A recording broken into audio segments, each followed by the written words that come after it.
ఓం శాంతి. ఈరోజు మురళి డేట్ 30 మే 2026.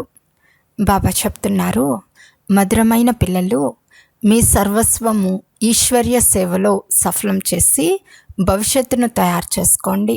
ఎందుకంటే ఇప్పుడు మృత్యు మీ తలపై ఉంది. ప్రశ్న: జ్ఞానం వింటున్న పిల్లల్లో జ్ఞానధారణ ఎందుకు జరగటం లేదు? జవాబు: ఎందుకంటే విచార సాగర మంథనం చేయటం రావటం లేదు. బుద్ధి యోగం దేహము దేహ సంబంధాలలో చిక్కుకొని ఉంది. మొదట బుద్ధి నుండి మోహం తొలగిపోవాలి.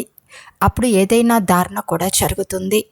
మోహం ఎలాంటిది అంటే అది ఒక్కసారిగా కోతిలా చేస్తుంది. కనుక బాబా పిల్లలకు మొట్టమొదటి ప్రతిజ్ఞను గుర్తు చేస్తున్నారు. దేహ సహితంగా దేహ సర్వ సంబంధాలను మర్చిపోయి నన్నొక్కరినే స్మృతి చేయండి. పాట: భోలానాథునికి సాటి అయినవారు. ఓం శాంతి. బాబా కూర్చుని అర్థం చేయిస్తున్నారు. బేహద్దు తండ్రినే పాడైపోయిన దానిని సరిచేసేవారని అంటారని ఇప్పుడు పిల్లలకు చాలా బాగా తెలుసు. కృష్ణుడు పాడైన దానిని సరిచేయలేడు. గీతా భగవానుడు కృష్ణుడు కాదు, శివుడు. శివ్ బాబా రచయిత, కృష్ణుడు రచన. స్వర్గ రచయిత మాత్రమే స్వర్గ వారసత్వంను ఇవ్వగలడు. ఇదే భారతీయులు చేసిన అతి ముఖ్యమైన అన్నిటికంటే పెద్ద తప్పు. శ్రీకృష్ణుని తండ్రి అని ఎవరు పిలవలేరు. వారసత్వం బాబా నుండే లభిస్తుంది. అది భారతదేశానికే లభించింది. భారతదేశంలోనే శ్రీకృష్ణుణ్ణి రాకుమారుడని, రాధను రాకుమారి అని మహిమ చేస్తారు. మహిమ సర్వోన్నతమైన తండ్రిదే. శ్రీకృష్ణుడు సర్వోన్నతమైన రచన, విశ్వాధికారి. దానిని సూర్యవంశీ దైవీ రాజ్యమని అంటారు.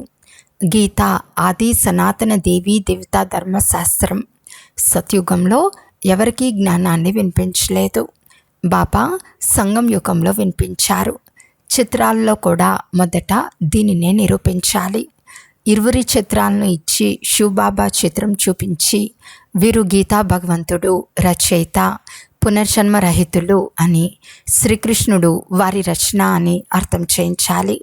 శివబాబాయే వజ్రతుల్యంగా చేస్తారని మీకు తెలుసు. వజ్ర సమానం గవ్వ సమానమని మహిమ కూడా ఉంది. నన్ను స్మృతి చేయండి మరియు వారసత్వాన్ని స్మృతి చేయండి. ఇది తండ్రి ఆజ్ఞ అని పిల్లల బుద్ధిలో ఉండాలి. వారు అనంతమైన తండ్రి. కృష్ణుడు హద్దులోని యజమాని. భలే విశ్వానికి రాజుగా అవుతాడు. శివబాబా రాజుగా అవ్వరు కదా. వాస్తవంలో గీతకు చాలా మహిమ ఉంది.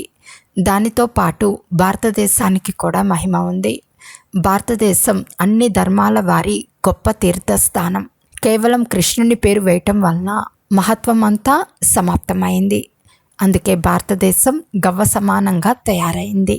డ్రామానుసారమే జరిగింది. అయినప్పటికీ హెచ్చరించవలసి ఉంటుంది. తండ్రి చాలా బాగా అర్థం చేయిస్తారు. రోజు రోజుకు గుహ్యమైన విషయాలను అర్థం చేయిస్తూ ఉంటారు. కనుక పాత చిత్రాలను పరివర్తన చేసి వేరే చిత్రాలను తయారు చేయించాల్సి ఉంటుంది. ఇది చివరి వరకు జరుగుతూనే ఉంటుంది. శివబాబా మాకు ఆస్తినిస్తున్నారని పిల్లల బుద్ధిలో సదా ఉంచుకోవాలి. నన్నొక్కరినే స్మృతి చేసినట్లయితే మీ వికర్మలు వినాశనం అవుతాయని చెప్తారు. కృష్ణుని స్మృతి చేయటం ద్వారా వికర్మలు వినాశనం కావు. అతడు సర్వశక్తివంతుడు కాదు. తండ్రి సర్వశక్తివంతుడు. ఆస్తి కూడా వారే ఇస్తారు. మనుషులు కృష్ణుణ్ణే స్మృతి చేస్తూ ఉంటారు. అలాగే కృష్ణుడు చెప్పారనుకోండి, దేహ సంబంధాలను వదిలి నన్నొక్కరినే స్మృతి చేయండి అని అతను కూడా చెప్తాడు. ఆత్మ తండ్రిని స్మృతి చేస్తుంది కదా. కృష్ణుడు సర్వాత్మల తండ్రి కాదు. ఇవన్నీ విచార సాగర మంత్రం చేసి బుద్ధిలో ధారణ చేయాలి. కొందరు మోహంలో చిక్కుకున్నందున ధారణ చేయలేరు. ఇతర సత్సంగాలను వదిలి మీ సాంగత్యంలో ఉంటాము, నాకు మీరు ఒక్కరు తప్ప వేరెవ్వరూ లేరని మీరు పాడుతూ వచ్చారు. కానీ మోహం ఎలాంటిది అంటే ఒక్కసారిగా కోతిలా తయారు చేస్తుంది. కోతుల్లో మోహం, లోభం ఎక్కువగా ఉంటుంది. ఇప్పుడు మృత్యు సమీపంలో ఉంది. ఇదంతా ఈశ్వర్య సేవలో వినియోగించండి. భవిష్యత్తును తయారు చేసుకోండి అని శ్రీమంతులకు కూడా తెలియచేయబడుతుంది. కానీ కోతుల వలె వ్రేలాడుతూ ఉన్నారు. వదలటం లేదు. బాబా చెప్తారు, దేహ సహితంగా దేహ సంబంధాలన్నిటి నుండి బుద్ధి యోగాన్ని తొలగించండి. బాబా శ్రీమతంను అనుసరించండి. ఈ ధనము, సంతానము అన్నీ ఈశ్వరుడే ఇచ్చారని మీరంటారు. ఇప్పుడు వారు స్వయంగా వచ్చారు. మీ ధన సంపదలు మొదలైనవన్నీ సమాప్తమవుతాయని చెప్తున్నారు. కొందరిది మట్టిలో పూడిపోతుంది, భూకంపాలు మొదలైనవి వస్తాయి. ఇదంతా సమాప్తమవుతుంది. విమానాలు పడిపోతాయి, అగ్ని అంటుకుంటుంది. పోలీసులు వచ్చేందుకు ముందే దొంగలు లోనికి చొరబడతారు. కనుక బాబా చెప్తారు, పిల్లలారా, దేహదారులపై మోహాన్ని తొలగించుకోండి. మోహాచేతులు కావాలి. దేహాభిమానం మొదటి నంబర్ శత్రువు. దేవతలు ఆత్మాభిమానులు. దేహాభిమానం రావటం వల్లనే వికారాల్లో చిక్కుకుంటారు. మీరు అర్ధకల్పం దేహాభిమానులుగా ఉంటారు. ఇప్పుడు ఆత్మాభిమానులుగా అయ్యేందుకు అభ్యాసం చేయాలి. మనిషి మాతృలెవరికీ ఈ విషయాలు తెలియవు. పరమాత్మను గురించి కూడా తెలియదు. ఆత్మ అంటే ఏమిటో, పరమాత్మ అంటే ఏమిటో, ఆత్మ ఎన్ని జన్మలు తీసుకుంటుందో, ఎలా పాత్రను అభినయిస్తుందో ఎవరికీ తెలియదు. తాము పాత్రధారులమని కూడా తెలియదు. కనుక వారిని అనాథులు అని అంటారు. ఆత్మ జ్యోతిలో లీనమైపోతుందని వారంటారు. కానీ ఆత్మ వినాశి. ఆత్మలోనే 84 జన్మల పాత్ర ఇమిడి ఉంది. ఆత్మ ఒక నక్షత్రం వంటిదని కూడా అంటారు. అయినప్పటికీ అర్థం చేసుకోరు. ఆత్మయే పరమాత్మ అని అనేస్తారు. తండ్రిని గురించి తెలియదు. బ్రుకుటి మధ్యలో మెరుస్తున్న నక్షత్రం అని ఆత్మను గురించే చెప్తారు. పరమాత్మ గురించి ఏమీ చెప్పరు. వారిని పరం ఆత్మ అని అంటారు. వారు కూడా ఒక బిందువే, కేవలం పునర్జన్మరహితులు. ఆత్మలు పునర్జన్మల్లోకి వస్తాయి. జ్ఞానసాగరుడు, ఆనందసాగరుడు, పవిత్రతా సాగరుడని పరమాత్మను గురించే అంటారు. దేవతలకు ఈ ఆస్తిని ఎవరిచ్చారు? తండ్రి ఇచ్చారు. సర్వగుణ సంపన్నులు, 16 కళ సంపూర్ణులు ఈ దేవతల వలె ఇప్పుడు ఎవరూ లేరు. వీరికి ఈ ఆస్తి ఎలా లభించింది? ఇది ఎవరికీ తెలియదు. బాబాయే వచ్చి తెలియచేస్తారు. వారినే జ్ఞానసాగరుడని అంటారు. ఈ సమయంలో వచ్చి జ్ఞానంనిస్తారు. తర్వాత జ్ఞానం ప్రాయలోపమైపోతుంది. తర్వాత భక్తి వస్తుంది. దాన్ని జ్ఞానం అని అన్నారు. జ్ఞానం ద్వారానే సద్గతి కలుగుతుంది. ఎప్పుడైతే దుర్గతి ఉంటుందో అప్పుడు సర్వుల సద్గతి దాత జ్ఞానసాగరుడు రావటం జరుగుతుంది. తండ్రియే వచ్చి జ్ఞాన స్నానాన్ని చేయిస్తారు. అది నీటి స్నానం. దాని ద్వారా సద్గతి కలగదు. ఈ కొద్ది విషయాలనైనా ధారణ చేయాలి. ముఖ్యమైన మంచి మంచి చిత్రాలు పెద్దవిగా ఉండాలి. చూసి ఎవరైనా బాగా అర్థం చేసుకోగలగాలి. అక్షరాలు బాగుండాలి. చిత్రాలు తయారు చేసేవారు ఈ విషయాలను బుద్ధిలో ఉంచుకోవాలి. ఎవరినైనా పిలిచి పరంపిత పరమాత్ముని పరిచయాన్ని తెలుసుకోండి. భవిష్య 21 జన్మలకు ఆస్తిని తీసుకోండి. సోదరి సోదరులారా, పారలౌకిక తండ్రి నుండి బేహద్ సుఖ స్వరాజ్యం ఎలా లభిస్తుందో వచ్చి తెలుసుకోండి. బేహద్ తండ్రి నుండి వారసత్వాన్ని తీసుకోవటం నేర్చుకోండి. ఇందులో భయపడవలసిన మాటేమీ లేదు అని నిమంత్రణ ఇచ్చి పిలవాలి. ఓ పతిత పావన రండి అని అందరూ పిలుస్తారు. కామం మహాశత్రువు అని తండ్రి కూడా అర్థం చేయిస్తున్నారు. పావన ప్రపంచంలోకి వెళ్ళాలి అంటే తప్పకుండా పవిత్రంగా అవ్వాలి. వికారాల ద్వారా జన్మ తీసుకున్న వారిని పతితులని అంటారు. సత్యత్రేతాయుగాలలో వికారాలు ఉండవు. దానిని సంపూర్ణ నిర్వికారి ప్రపంచమని అంటారు. వికారాలు ఉండనే ఉండవు. మరి పిల్లలు ఎలా జన్మిస్తారు అని మీరు మళ్ళీ ఎందుకు ప్రశ్నిస్తారు? ముందు మీరు నిర్వికారులు కావండి. పిల్లలు ఎలా కలగాలో అలా కలుగుతారు. మీరు దాన్ని గురించి ఎందుకు ప్రశ్నిస్తారు? మీరు తండ్రిని స్మృతి చేసినట్లయితే అనేక జన్మాంతరాల వికర్మలు వినాశనం అవుతాయి. ఈ ప్రపంచమే పాపాత్ముల ప్రపంచం, అది పుణ్యాత్ముల ప్రపంచం. దీన్ని బాగా బుద్ధిలో ఉంచుకోవాలి. భక్తికి ఫలాన్ని భగవంతుడు వచ్చేస్తారు. తండ్రియే సర్వులకు సద్గతినిచ్చి స్వర్గాధికారులుగా చేస్తారు. తండ్రి చెప్తారు, ఇప్పుడు పవిత్రులవ్వండి, నన్నొక్కరినే స్మృతి చేయండి. ఇది మహామంత్రం. తండ్రి నుండి వారసత్వం తప్పకుండా లభిస్తుంది. తండ్రి చెప్తారు, మీరు నన్ను స్మృతి చేసినట్లయితే మీరు సతో ప్రధానంగా అవుతారు. మెట్ల చిత్రం చూపిస్తూ అర్థం చేయించాలి. రోజు రోజుకు ప్రతి వస్తువు బాగుపడుతూ ఉంటుంది. దీనిలో స్పష్టం చేసి రాయాలి. బ్రహ్మ ద్వారా ఆది సనాతన దేవీ దేవతా ధర్మస్థాపన జరుగుతుంది. ఎప్పుడు ఆది సనాతన దేవీ దేవతా ధర్మం ఉండేదో అప్పుడు వేరే ధర్మం ఉండేది కాదు. ఎవరు పవిత్రంగా అవుతారో వారే పవిత్ర ప్రపంచంలోకి వస్తారు. ఎంత శక్తిని మీలో నింపుకుంటూ వెళ్తారో అంత ముందుకు వస్తారు. అందరూ కలిసి ఒక్కసారిగా రారు. సత్యత్రేతాయుగాలలో దేవీ దేవతలు చాలా కొద్ది మందే ఉంటారు. తర్వాత వృద్ధి జరుగుతుందని కూడా మీకు తెలుసు. ప్రజల్లో అయితే చాలామంది ఉంటారు. అర్థం చేయించేందుకు కూడా చాలా మంచివారు కావాలి. అనంతమైన తండ్రి నుండి వారసత్వాన్ని తీసుకోండి. ఓ తండ్రి అని ఎవరిని పిలుస్తున్నారో వారి వాస్తవిక పేరు శివ. ఈశ్వర, ప్రభు, భగవంతుడా అని అనటం వలన వారు మా తండ్రి, వారి నుండి వారసత్వం లభిస్తుందని భావించరు. శివబాబా అని అనుట వలన ఆస్తి గుర్తుకు వస్తుంది. వారిని శివ పరమాత్మాయ నమః అని అంటారు. మరి పరమాత్ముని పేరు చెప్పండి. నామరూపాలకు అతీతమైనది ఏది ఉండదు. వారి పేరు శివ. కేవలం శివాయ నమః అని కూడా అనరాదు. శివ పరమాత్మాయ నమః అని అనాలి. ప్రతి పదాన్ని చాలా బాగా స్పష్టంగా అర్థం చేయించాలి. శివాయ నమః అని అనటం వలన కూడా తండ్రి అన్నంత మజా రాదు. మనుషులు అన్ని పేర్లను తమపై పెట్టుకున్నారు. మనుషులను ఎప్పుడూ భగవంతుడని అనరని మీకు తెలుసు. బ్రహ్మ, విష్ణు, శంకరులను కూడా దేవతలని అంటారు.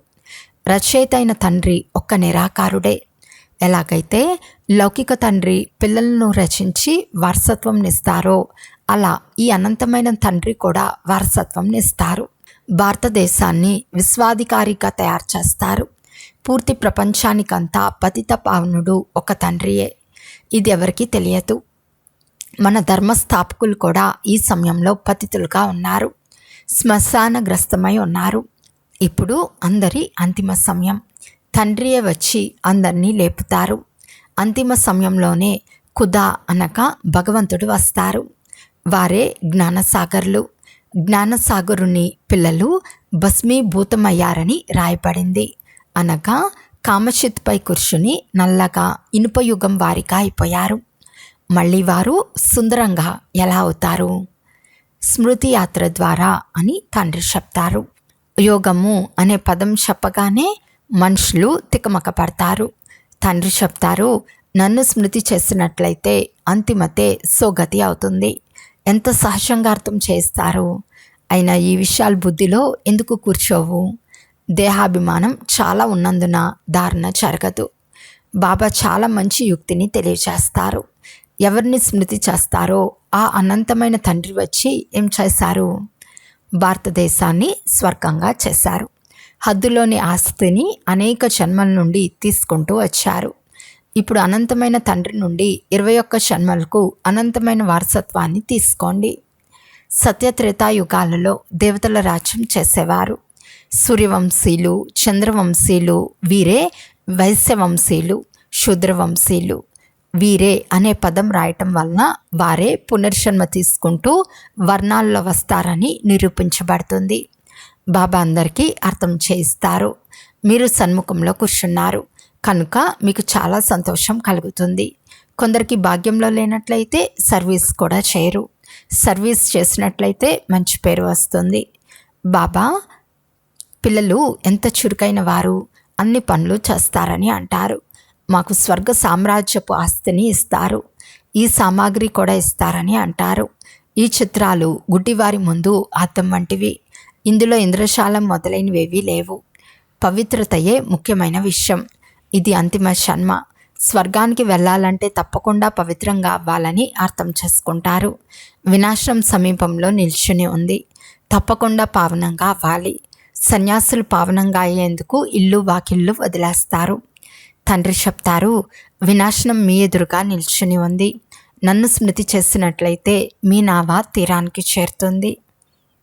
అచ్చా, మధురాతి మధురమైన అపురూపమైన పిల్లలకు మాతాపిత బాప్దాదాల ప్రియ స్మృతులు మరియు గుడ్ మార్నింగ్. ఆత్మిక పిల్లలకు ఆత్మిక తండ్రి నమస్తే. ధారణ కొరకు ముఖ్య సారము. ఫస్ట్ పాయింట్, వినాశనానికి ముందే మీ సర్వస్వాన్ని సఫలం చేసుకోవాలి. ఇది అంతిమ సమయం కనుక తప్పకుండా పావనంగా అవ్వాలి. సెకండ్ పాయింట్, దేహదారుల నుండి మోహాన్ని తొలగించి మోహాచేతులుగా అవ్వాలి. మొదటి నెంబర్ శత్రు అయిన దేహాభిమానంపై విషయాన్ని పొందాలి. ఇతర సాంగత్యాలన్నీ వదిలి తండ్రితో బుద్ధి యోగాన్ని జోడించాలి. ఈరోజు వరదానము: స్మృతి యొక్క మంత్రం ద్వారా సంకల్పం మరియు కర్మలో అవినాశి సిద్ధిని ప్రాప్తి చేసుకునే సిద్ధి స్వరూప భవ. పిల్లలైన మీరు ఆల్మైటీ గవర్నమెంట్ యొక్క సందేశకులు. అందువలన ఎవరితో కూడా డిస్కస్ చేయటంలో మీ మనసును డిస్టర్బ్ చేసుకోకండి. స్మృతి అనే మంత్రాన్ని ఉపయోగించండి. ఉదాహరణకి, ఎవరైనా వాచ ద్వారా లేక ఇతర ఏ పద్ధతిలోనైనా వశం అవ్వకుంటే మంత్రతంత్రాలు ఉపయోగిస్తారు కదా. మీ వద్ద ఆత్మీక దృష్టి యొక్క నేత్రం మరియు మన్మనాభవ యొక్క మంత్రం ఉన్నాయి.